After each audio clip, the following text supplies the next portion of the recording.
In the APM, we've identified 5 dimensions of professionalism. We typically refer to them as breadth, as depth, as commitment, as achievement, and as accountability. And each of these is catered for by various activities or various products or services within APM. First of all, there is the established body of knowledge, now in its 5th edition. There is the competence framework, which has now been adopted through the OGC as the standard for the government's competence framework in project management. There's commitment in terms of a well-defined continuing professional development arrangement.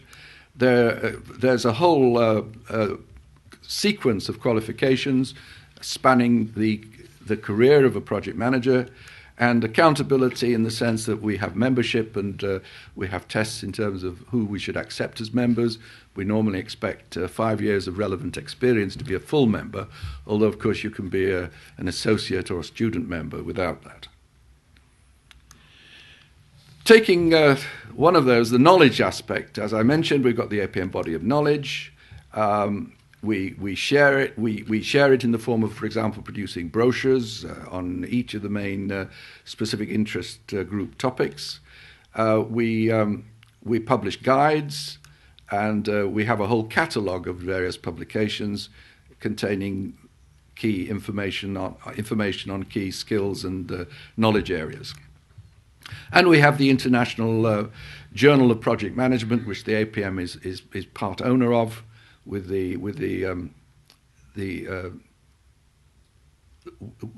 is established as an international standard of excellence in terms of academic articles and even practical articles on project management. We also have, of course, the annual conference and a number of other seminars and meetings of various kinds. And we have, very importantly, the awards, which are presented at the annual awards dinner for excellence in various aspects of project and program management. The competence framework I referred to earlier is increasingly adopted in both public and private sectors. And I won't go into detail now, but it has 3 main sectors. It has the technical aspects, it has the contextual aspects, the behavioral aspects, and the contextual aspects. So importantly, it's not just about techniques and processes. Continuing professional development has a number of steps in it to ensure that this is done consistently, and we are increasingly emphasizing that, especially as we go towards becoming a chartered body. The key information, the key activities rather of the APM, of course, are especially carried out within the aegis of the branches. We have 13 branches across the country and 1 in Hong Kong, and some of those branches are subdivided into chapters. And also we have some 13, by coincidence again 13, specific interest groups focusing on particular aspects of the APM body of knowledge and the competency framework, such as, for example, planning, governance, earned value, and so forth. And we have something like 250 events per year, so you could, if you wanted, spend every one of your working days attending an event somewhere in the United Kingdom on project organised by the APM. I mentioned earlier that we have a series of qualifications which span the career of a typical project manager, and of course with the chartered intention, we will have a designation of a chartered project professional high up in that sequence. Code of conduct, I mentioned earlier, which defines the behavioural aspect that we expect, the behaviour we expect of professional project managers. And as I've alluded already several times to the chartered status, we are, of course, pursuing a Royal Charter, which then makes the APM responsible for establishing and maintaining standards of project management in the United Kingdom.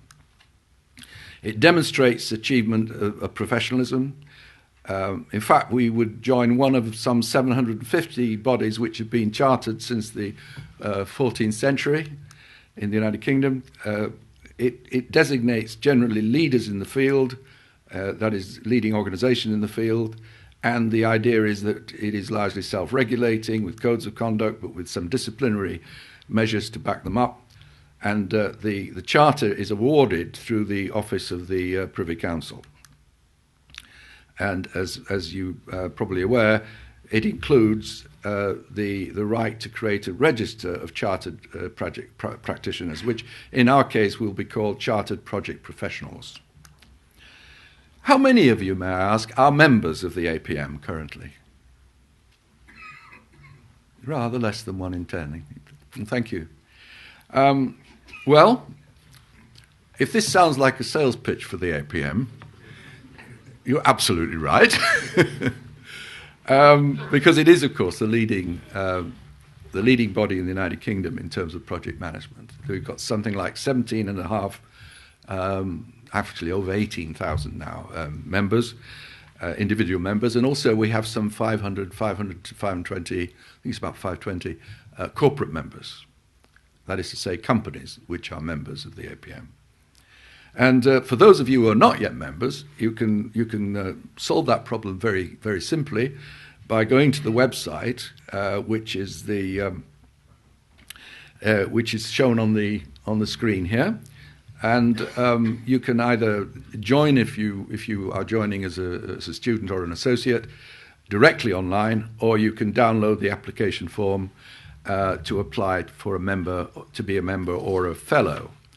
So that's relatively painless and puts you at least on the first step to become a truly professional member of the project management profession. And I think I will close by, I've been racing through this because I was a little worried about the time, but actually I seem to have caught up and created a little bit of float suddenly for myself. But just to conclude, I think, as Victor Hugo is reported to have said, there's only one thing stronger than all the armies in the world, and that's an idea whose time has come.